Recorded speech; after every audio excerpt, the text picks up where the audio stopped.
حمداللہ صاحب، آپ کو کیا لگتا ہے یہ 24 نومبر سے 26 نومبر تک جو کچھ اسلام آباد میں ہوا، آپ اس کو کیسے دیکھتے ہیں؟ چونکہ بات اب 26ویں آئینی ترمیم پارلیمنٹ سپریم کورٹ سے نکل کر براہ راست تصادم تک چلی گئی ہے۔ بسم اللہ الرحمن الرحیم۔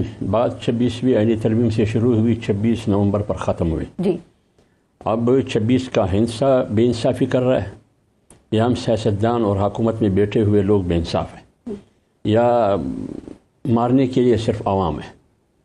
دیکھیے، فارس بی بی بنیادی طور پر آئینی طور پر ہر پارٹی کو احتجاج کرنے کا حق ہے، جی، یہ ان کا آئینی اور جمہوری حق ہے۔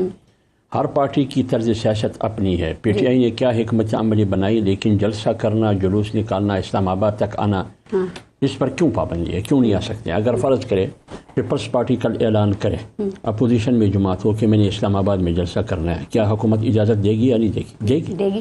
اگر جمعیت علماء اسلام اعلان کرے کہ ہم نے جلسہ کرنا ہے، کیا حکومت اجازت دے گی یا نہیں دے گی؟ دے گی۔ ایک فرق ہے، ایک سیکنڈ سے آپ نے پی ٹی آئی کی حکمت عملی پہ بات کی، آپ کو لگتا ہے وہ درست ہے؟ ابھی عقیل ملک یہ کہتے ہیں سر آپ نے بڑے لانگ مارچ کیے، جے یو آئی ایف نے، وہ پرامن تھے، وہ افہام و تفہیم سے ہو گئے، لیکن پی ٹی آئی کا جو احتجاج ہے وہ پرتشدد یا خونی کیوں ہو جاتا ہے؟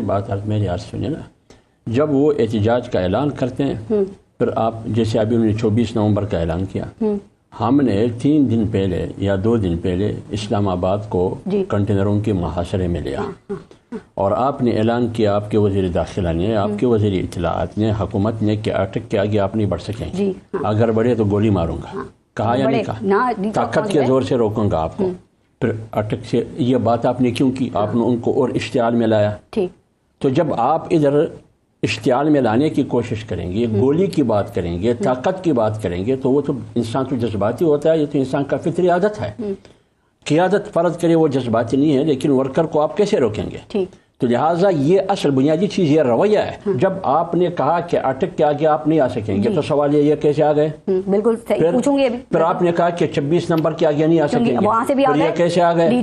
اس کا مطلب یہ ہے کہ آپ نے پہلے کہا کہ ماروں گا، پھر آپ نے راستہ دیا۔ پھر جب یہ ڈی چوک تک پہنچے، آپ نے کہا کہ ماروں گا، لیکن کنٹینروں پر فوج کے سپاہی کھڑے تھے، وہ تحریک انصاف کے کارکنوں کو ہاتھ سے پکڑ پکڑ کے اوپر لے کے آتے تھے۔ تو آپ کا رویہ مارنے کا تھا، اس کا رویہ ویلکم کا تھا۔ پھر آپ بتائیے، اس ملک میں ایک حکومت ہے، 2 حکومتیں ہیں، ایک فورس ہے یا 2 فورسز ہے، ہر ایک کا اپنا رخ ہے۔ ہم اس رویے کے خلاف ہیں۔ پھر آپ نے گولی کیوں چلائی؟